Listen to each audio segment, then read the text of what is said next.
entreprises culturelles sont face également à ce choix de générer le siècle noir ou le siècle bleu. Il y a un roman écrit par Jean-Pierre Gou sur cette histoire du siècle bleu, je vous invite à le lire. Et c'est avec Fanny Valenbois que nous allons écrire une page du siècle bleu. Fanny, qui est copilote du pôle culture au Shift Project, va vous proposer les trajectoires qui vont permettre de ne pas écrire les pages les plus sombres de l'humanité et de mettre le secteur de la culture au service d'une sortie qui satisfera la 7e génération qui va nous suivre. Fanny, merci. Tu as la parole. Merci beaucoup. Bonjour. On m'a donc chargé de partager avec vous une vision de ce que serait un avenir décarboné pour la culture et le secteur du spectacle vivant. Je vais donc essayer de vous expliquer pourquoi m'inviter, moi, consultante en décarbonation des organisations culturelles, c'est vraiment une très mauvaise idée. Je vous propose qu'on prenne un exemple. C'est pas à cause de moi que la salle est vide. On va prendre l'exemple d'un théâtre. Un théâtre qui a décidé de faire son bilan carbone et qui a envie de réduire ses émissions. C'est un théâtre qui est situé dans un quartier périphérique d'une grande ville, un quartier un peu populaire, où il y a peu de transports en commun. Le théâtre a un grand parking et donc les spectateurs viennent majoritairement en voiture d'une dizaine de kilomètres à la ronde autour du théâtre. On réalise le bilan carbone de ce théâtre et sans grande surprise, on constate que l'essentiel des émissions de gaz à effet de serre, elles viennent des déplacements du public qui vient jusqu'au théâtre. Et donc, si on veut réduire ces émissions, quels sont les choix qui se présentent? Qu'est-ce qu'on peut faire?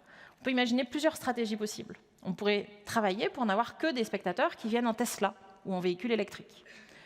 Ou bien, on pourrait faire en sorte de n'avoir que des spectateurs qui viennent en navette, par exemple en n'ayant que des groupes scolaires. Ou encore, on pourrait travailler à faire venir au théâtre les publics, les habitants du quartier autour du théâtre qui n'y ont généralement jamais mis les pieds.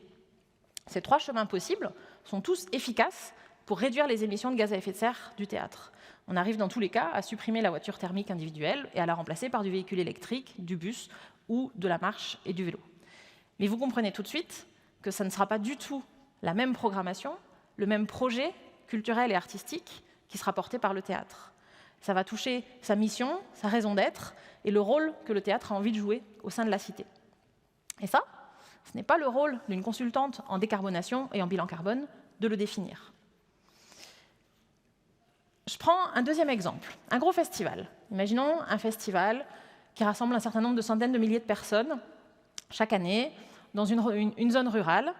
Alors la direction du festival a lu les rapports du GIEC, a lu la stratégie nationale bas carbone et a pris conscience qu'il allait falloir réduire de 80% les émissions de gaz à effet de serre à l'horizon 2050.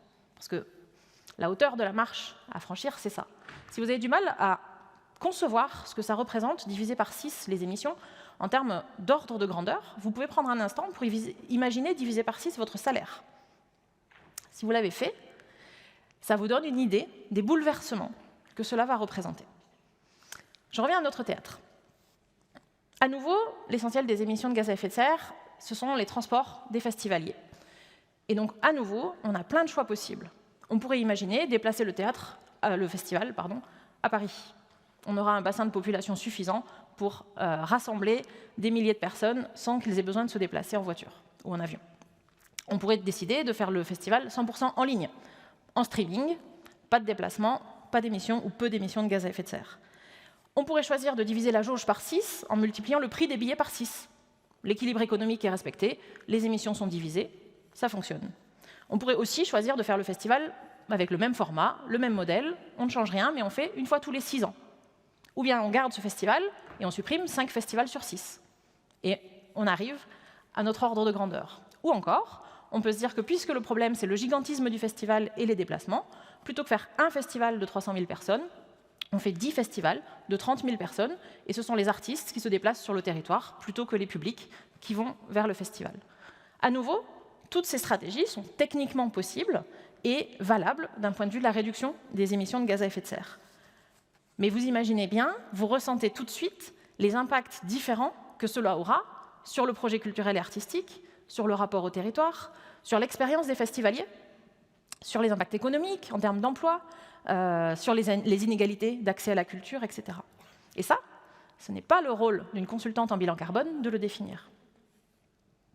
Vous ne pouvez pas, vous ne devez pas déléguer ces choix essentiels.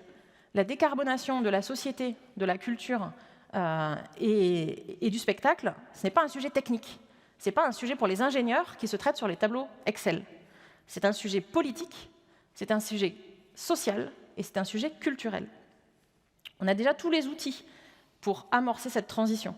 On a des bilans carbone, on a des calculettes, on a des ateliers, des fresques du climat, des formations, des dispositifs de financement, des appels à projets, des responsables RSE, des chargés de développement durable, des chartes, des structures pionnières, des artistes engagés. On est sur la ligne de départ, pour une part d'entre nous, prêts à partir, équipés, motivés. Il nous manque juste un tout petit quelque chose. Nous n'avons aucune idée d'où nous voulons aller. Ce n'est pas seulement qu'on n'a pas de carte, c'est qu'on ne connaît pas notre destination. Décarboner la culture, c'est absolument essentiel pour faire face aux risques énergétiques et aux risques climatiques qui sont devant nous. Mais ça n'est pas un projet politique, social ou culturel. En 2050, la culture va être très différente de ce qu'on connaît aujourd'hui, même en 2035. Elle va être différente dans ses modes de production, d'organisation, de diffusion. Et je ne parle pas d'éco-gestes, d'économie d'énergie ou d'optimisation des tournées. Je vous parle de changements immenses, radicaux, qui vont bouleverser nos organisations et qui vont nous poser 1000 questions. On va devoir se demander ce qui est essentiel, ce à quoi la culture sert, à quoi est-ce qu'elle peut contribuer, à quels besoins fondamentaux est-ce qu'elle peut répondre dans un nouveau régime climatique et environnemental. Elle va interroger notre rapport au temps, au confort, à l'argent, à l'identité, aux inégalités, etc. On a besoin de vous pour penser, pour débattre, pour piloter une vraie politique publique de la transition pour le secteur culturel. On a besoin d'une politique publique de la culture qui définisse où est-ce qu'on veut atterrir, qui décrive les lendemains qu'on souhaite faire chanter, qui propose une vision de la culture dans un monde post-pétrole. Et ça, ce n'est pas le rôle d'une consultante en bilan carbone, c'est le vôtre. Je vous avais dit que c'était une très mauvaise idée de m'inviter. Je vous remercie.